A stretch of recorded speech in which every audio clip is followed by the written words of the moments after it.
A quiet street in the Lebanese city of Zakhle. This courtyard in front of two small rooms is where these kids now play, far from the devastating fighting they witnessed several months earlier in Syria. One day there was a ceasefire. I went to pick up my son at school, but the fighting resumed.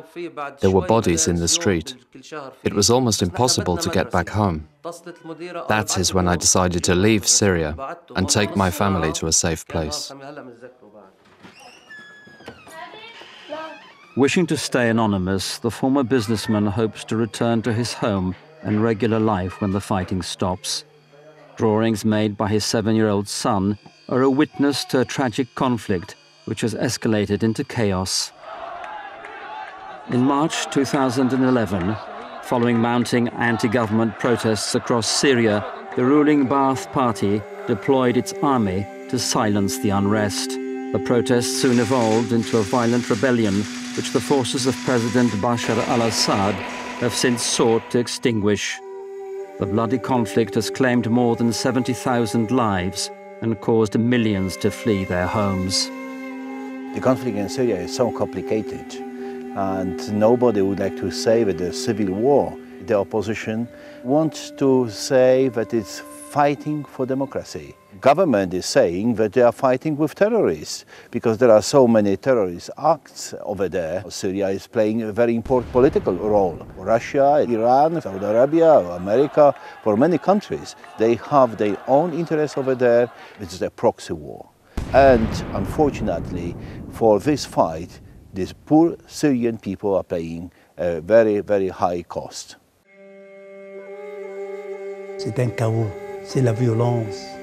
It is chaos, it is violence, it is blood, it is death. Life has been paralyzed. We have lost everything. What can I tell you more? Only one thing, in the name of the majority. Enough. Enough. Enough.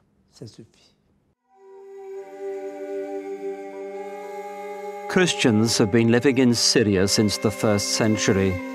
Today, 1/4 of Syria's Christian population, or up to 400,000, have been displaced or have left the country since the start of the conflict. Entire neighborhoods and towns are left vacant as the fighting and terror increase.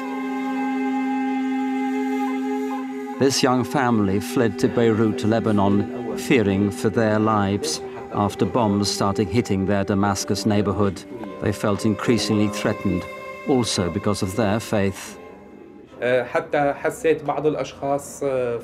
As the crisis in our country escalated, I noticed some of my friends acting differently towards me.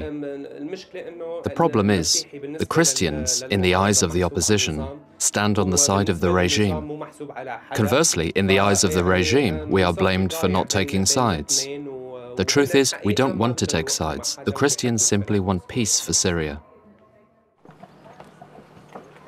This man and his family, who have taken refuge in Zakhle, Lebanon, had to flee their village, leaving all their possessions behind after substantial threats were made against them. As a minority, we lived in harmony with our community.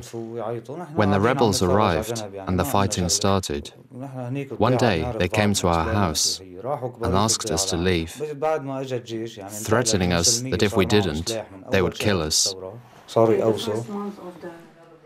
If you are looking at homes, you can see the beautiful tradition of Christians. They brought over there tradition, they brought wisdom, they brought business, they brought peace over there. And they were highly respected always. Now, 28 Christians, 1 priest. What can you say?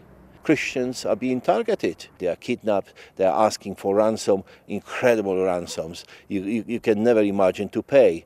And unfortunately, they suffer and they weep every single day. In my opinion, the people who have left and are living abroad, it will be difficult for them to come back. Maybe they will come to visit their parents, family, friends. For those who have started anew, found work, it will be difficult to come back.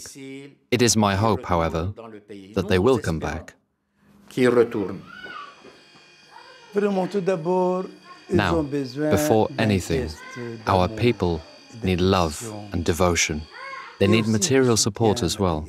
They need really everything because they have left everything.